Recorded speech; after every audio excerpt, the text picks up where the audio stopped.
Alors, comme vous savez, il y a une interdiction de la Torah de se raser ce que la Torah elle appelle les péotes. Les péotes. PA, littéralement, c'est un coin. Alors, il semblerait que la Torah, elle nous indique que dans la tête, il y a un certain nombre de coins, même si on ne voit pas des coins avec un angle droit. Hein? Je dis même si on ne voit pas, si on voit, c'est sûr. Et il y aurait, qui serait donc au nombre de 5. Il y aurait donc les deux endroits ici, un petit peu devant les oreilles. Il y aurait deux endroits également vers le bas du visage, et ainsi qu'un endroit en bas du menton. D'accord?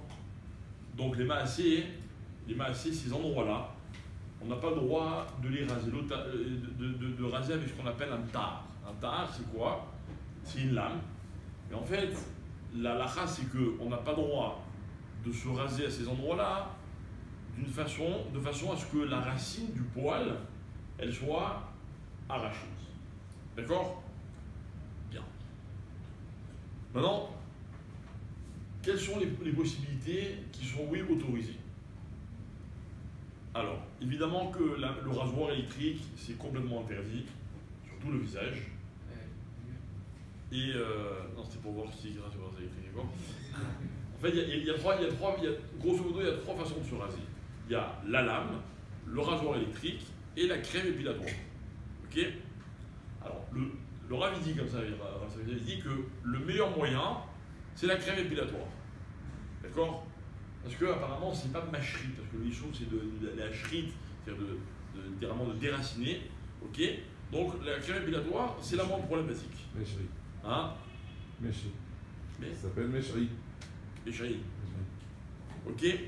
Maintenant, la lame, c'est complètement interdit. Et au milieu, on a le rasoir électrique. Alors, quel est le problème du rasoir électrique? C'est que le rasoir électrique, en fait, c'est une lame qui tourne ou qui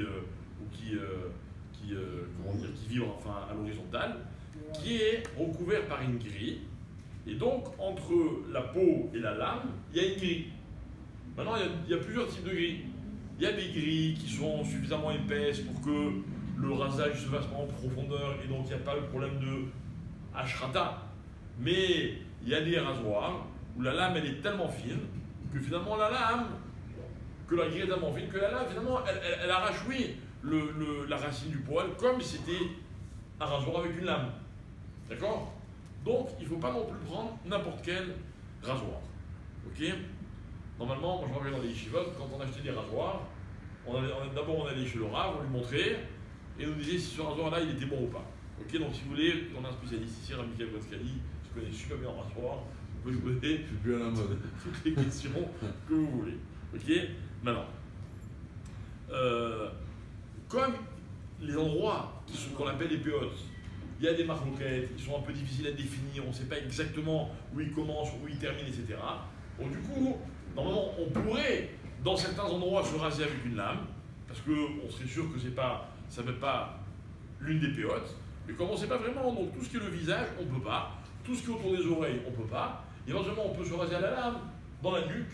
C'est pour ça que même les coiffeurs très religieux, quand ils veulent vous dégager la nuque, ils le font avec une lame, parce que d'abord, on est sûr que c'est pas du tout, voilà, que c'est un rasoir, parce que là, on est sûr que c'est pas du tout PA. D'accord? Ça c'est la halakha. Donc il faut être très vigilant. Alors le Rav il fait tout un bilpo pour savoir, normalement, il y a une halakha qui dit en tout cas le Rama. Le Rama, donc vous savez, c'est la référence halachique pour les Ashkenazim. Il dit que normalement quand quelqu'un il fait une avéra, et cette avéra il l'affiche fièrement. Il dit, normalement il est chayav nidouï.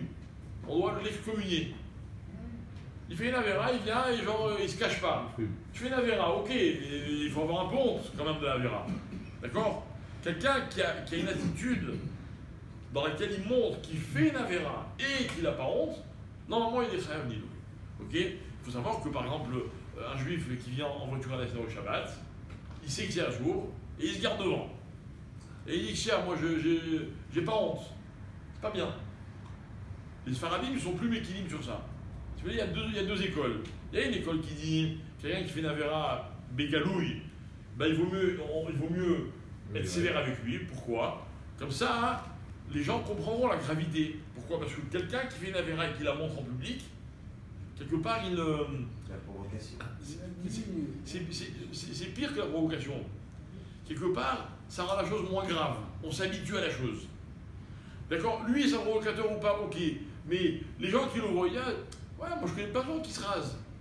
Ou qui font pas Shabbat, ou qui ceci. Je compare pas du tout la gravité évidemment des choses. Hein. Donc, quand on le met en idouille, comme ça il dit le rama, et bon, au moins les gens ils voient la gravité de la chose et ça ne banalise pas l'interdiction. L'autre école, c'est de dire non. Si tu es trop sévère avec quelqu'un, hein, alors tu n'as aucune chance de le rapprocher. N'est-ce pas? Alors je sais que cette deuxième approche, elle va beaucoup plus plaire à tout le monde. Mais le problème qu'on a, c'est que le rasage, quelqu'un qui se rase à la lame, ça se voit, et il ne peut pas le cacher. D'accord? Il arrive à la synagogue tout frais. D'accord? Alors la discussion, elle s'applique dans ce cas-là. Est-ce qu'on est très sévère avec lui? Est-ce qu'on ne fait pas d'idou, etc. Bon, en tout cas, voilà. En tout cas, l'attitude qu'on a toujours adoptée, c'est qu'on ne va pas brusquer une personne, on ne va pas l'écœurer de la halakha, etc.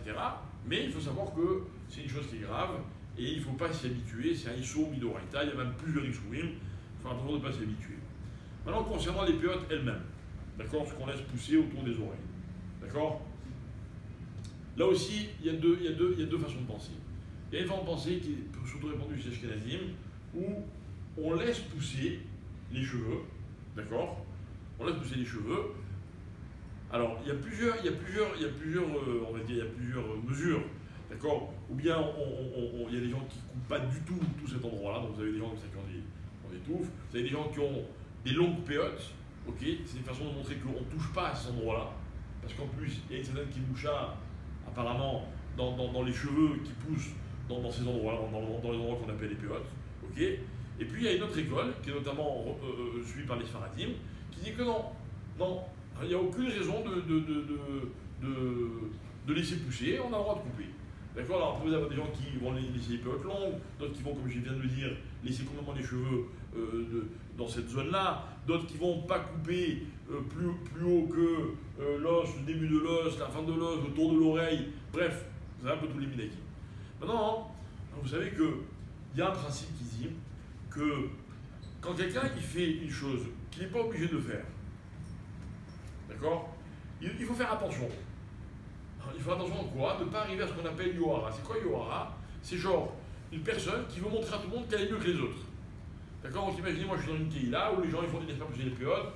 Moi je vais pousser les péotes, je dis, moi je fais pousser les péotes, moi je suis mieux que vous. D'accord? Il y a des gens qui adorent raconter, ah non, moi cette cache-route là, ah non, moi je la mange pas. Genre, moi je suis plus religieux que tout le monde. Fais attention au Yohara. Alors il y a des choses qui sont, il y a un crachage de Yohara. Ça pousse à l'orgueil. Il y a des gens qui ne poussent pas. Les Khamim nous ont dit que ça ne poussait pas à l'orgueil. Par exemple, manger plus cachère ou moins cachère ou super cachère, c'est pas un problème. Celui qui va raconter à tout le monde pour se faire valoriser, lui il a un problème. Mais le fait de rajouter en cache-route, c'est pas un problème. L'exemple le plus symbolique, c'est les Yechot Pessah.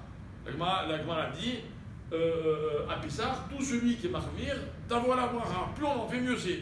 D'accord?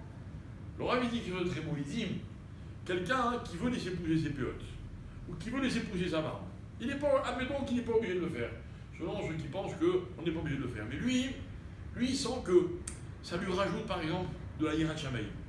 Pourquoi? Parce que forcément, il y a des endroits où quand vous baladez avec des péotes ou avec une barbe, on va vous montrer du doigt. Donc vous allez dire, ah, ça va m'empêcher de fréquenter certaines ambiances, on va dire. Ok? Ou bien quelqu'un qui dit non, moi je suis un ben Torah, moi je veux appartenir au monde des gens qui étudient la Torah, qui se renforcent, etc. Alors je veux que ça se voit. Comme ça m'oblige. Comme un militaire qui aurait un uniforme, bah, quelque part il appartient à l'armée de laquelle il fait partie. Alors il dit dans ces cas-là, il n'y a pas de problème de Yohara. Pas dire ah non, je veux pas en mettre pas la vue aux gens. Non. Si toi ça te permet d'avoir plus de Yirat Shamayim, ça te permet de te renforcer, n'aie pas peur, il n'y a aucun problème d'orgueil, au contraire, tout ce que tu peux faire dans ce sens, c'est bien de le faire. C'est qu'imaginez que demain, un certain d'entre vous décide de se laisser pousser les péotes, de se laisser pousser la barbe, de mettre un chapeau et de mettre une veste, qu'ils ne se fassent pas de soucis, il n'y a pas de problème de Yohara, ils peuvent le faire, c'est pas un sourd, et au contraire, ce serait même bienvenu. Voilà, sur ce, je vous souhaite un Shabbat Shalom, en vous rappelant que Shabbat rentre à 19h11, et donc nous prévoyons de faire commencer Mincha à 19h30. Mincha qui sera précédée par notre Païtan